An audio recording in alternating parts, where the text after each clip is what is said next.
Ya, itu belakang. Nah, yang jelek yang itu mah jangan pakai angkaran itu. Almarhum Bapak Abdul Hamid bin Haji Muhammad Dam bin Gunung dan almarhumah Syariah binti Abdul Hamid. ونشهد أن لا إله إلا الله ولا نعبد إلا إياه ونشهد أن سيدنا ونبينا محمد رسول الله ورحمته المهدى صلى الله وسلم. Yang putih yang mirip dengan kondisi kita saat nanti meninggalkan dunia ini dan berkumpul pada hari hisab. Kain putih yang 3 sampai 5 lembar akan membungkam semua kesombongan dan awal memberikannya nikmat atau siksa kubur, dan hanya kita ditemani oleh 3 hal: sedekah jariah, ilmu yang bermanfaat, dan doa anak yang soleh. Kalau kita memiliki 1 di antara 3, masih ada harapan mendapatkan nikmat kubur.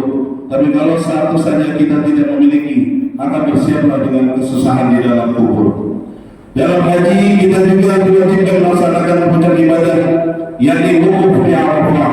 Wukuf merupakan simbol yang mengingatkan kita pada saat esok nanti akan dikumpulkan di padang mahsyar dan harus mempertanggungjawabkan amal perbuatan kita di dunia. Pada saat di padang mahsyar, mulut kita tidak bisa berkata-kata yang mungkin selama di dunia mulut kita pandai bersilat lidah, pandai berbohong dan sebagainya. Pada saat nanti di padang mahsyar, maka mulut kita terkunci. Allah berfirman, "Al-yawma nakhtimu 'ala afwahihim wa tukallimuna aydihim wa tashhadu arjuluhum bima kanu yaksibun." Pada hari ini kami membungkam mulut-mulut mereka. Tangan mereka lah yang akan berkata kepada kami, dan kaki mereka lah yang akan bersaksi terhadap apa yang telah mereka kerjakan selama di dunia.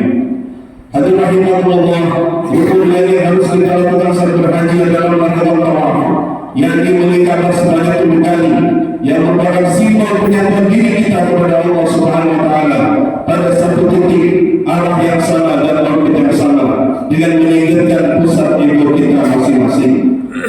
Selanjutnya ibadah sa'i, yang berlari kecil dari Bukit Sofa dan Bukit Marwah, juga merupakan gambaran hikmah bahwa sa'i bukan sekedar berlari secara fisik. Ia adalah zikir yang berjalan, doa yang bergerak, dan cermin dari perjuangan manusia yang paling hakiki, mencari harapan ketika tidak ada jalan yang terlihat, dan pertolongan Allah hadapannya dari arah yang tidak disangka-sangka. Menggambarkan perjuangan orang tua dalam menyelamatkan anaknya. Siti Hajar berlari kecil dari Bukit Sofa ke Bukit Marwah, yang jika dihitung sekitar 4-5 km jaraknya, hanya untuk mendapatkan air demi anak yang tersayangnya Ismail alaihissalam bisa minum. Demikian besar perjuangan orang tua untuk menyelamatkan anaknya, mulai dari mengandung, melahirkan, membesarkan, mengusahakan makan tiap hari, memberikan pendidikan, kesehatan, bahkan sampai fasilitas lainnya. Hendaknya membuat anak menghormati, menyayangi, dan memuliakan orang tuanya. Nabi Muhammad SAW katakan kepada kita, "An Nabi Hurairah, an Nabi SAW, qala rahiма anhu, thumma rahima anhu, thumma rahima anhu." Illa man ya Rasulullah. Dari Abu Hurairah dia berkata, Nabi SAW berkata, "Sungguh celaka dia, sungguh celaka dia, sungguh celaka dia." Kila man ya Rasulullah. Seorang sahabat bertanya, "Siapa dia yang celaka ya Rasulullah?" Qala man adraka mawaqid al-kibar ahaduhuma aw kilayhuma falam yadkhulul jannah. Nabi mengatakan, celakalah seseorang yang apabila di antaranya masih ada kedua orang tuanya, atau salah satu di antara kedua orang tuanya, entah bapaknya atau ibunya, tapi salah satu di antara keduanya atau keduanya tidak bisa menjadikan dia untuk masuk ke dalam surganya Allah. Hadirin rahimakumullah, ibadah haji ditutup dengan tahallul, yakni mencukur rambut sebagai simbol membersihkan diri dari kotoran dan dosa. Seraya berharap Allah mencatat amal ibadah sebagai pahala, lipat gandakan jajaran pahalanya, melindungi diri dari neraka, dan menjadikan setiap helai rambutnya dicukur sebagai cahaya, dan memberikan jaminan keamanan dan keselamatan. Jamaah salatullah hadirin Allah, tidak berlebihan jika disebutkan bahwa haji adalah ibadah yang membentuk manusia menjadi makhluk yang ta'abudi atau manusia yang beradab, dan ta'adud atau manusia yang tunduk dan takut kepada Allah Subhanahu wa taala. Maka Rasulullah pun mengungkapkan bagaimana pahala gambaran seorang ibadah haji atau umrah. Nabi bersabda, Nabi Muhammad Allah Rasulullah SAW, man hajja walam yarfus walam yasfuk ghufira lahu ma taqaddama min dhanbi. Dari Abu Hurairah Rasulullah SAW bersabda, barang siapa yang berhaji lalu ia tidak berkata kotor dan tidak berbuat fasik, maka diampuni dosa-dosanya yang telah lalu. Maka dalam berbagai hadis dinyatakan keistimewaan seorang haji atau umrah adalah dihapus dosa-dosanya, diberikan pahala surga, diberikan limpahan rezeki, memberi ijabah, dan apabila dia mendoakan orang lain pun diijabah. Allahu Akbar, Allahu Akbar, Allahu Akbar, walillahil hamd. Jamaah salat hari Ramadan Allah. Sementara ibadah kurban juga memiliki hikmah mendalam saat kita bisa melakukannya. Ibadah ini menuntut keikhlasan dalam memberikan sesuatu yang dicintai demi menjalankan perintah Allah, meneladani keimanan Nabi Ibrahim dan ketaatan Nabi Ismail alaihissalam. Kurban menyadarkan kita akan hakikat kehidupan, memperkuat hubungan vertikal dengan Allah, dan menunjukkan empati pada serta solidaritas sosial sebagai wujud keimanan yang sejati dan kepedulian terhadap orang yang lain. Disebutkan bahwa ibadah kurban juga merupakan bentuk syiar agama Allah. Kurban juga merupakan upaya untuk kita mendekatkan diri kepada Allah untuk meraih ampunan dan ridhonya. Pemotongan hewan kurban menjadi sarana kafarah atau penebusan dosa serta kekhilafan yang kita lakukan. Kurban juga mengajarkan kepada kita untuk membiasakan diri ikhlas dalam ucapan dan amal perbuatan dengan meluangkan harta kita dan diberikan kepada orang lain. Kurban mengajarkan kita untuk berkorban dengan harta yang pada hakikatnya bukanlah milik kita.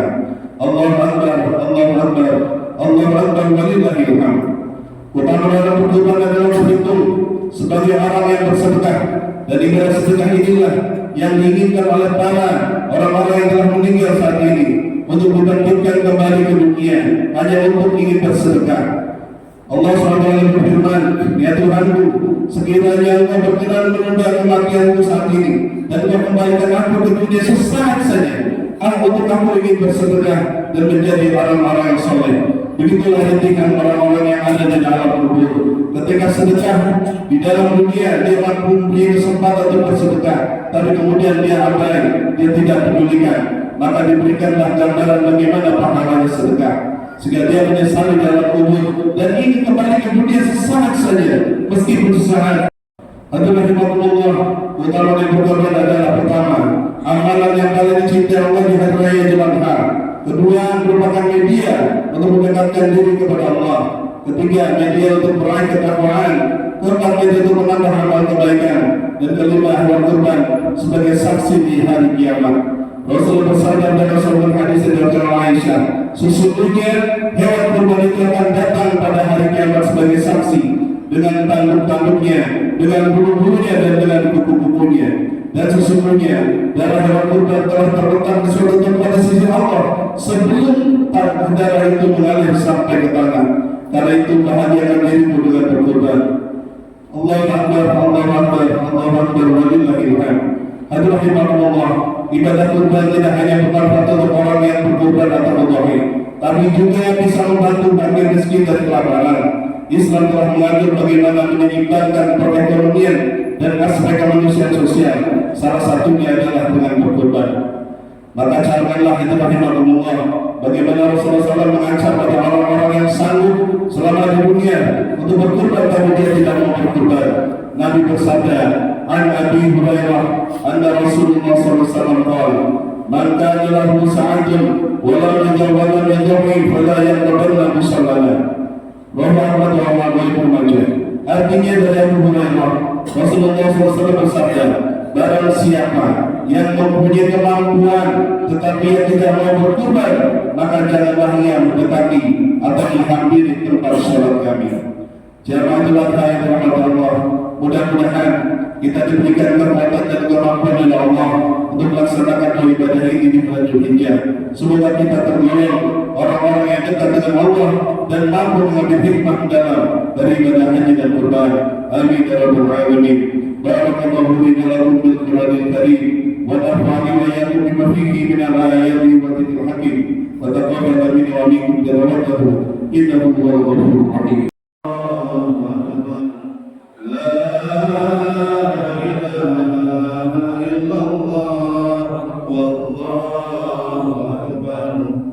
الله أكبر ولله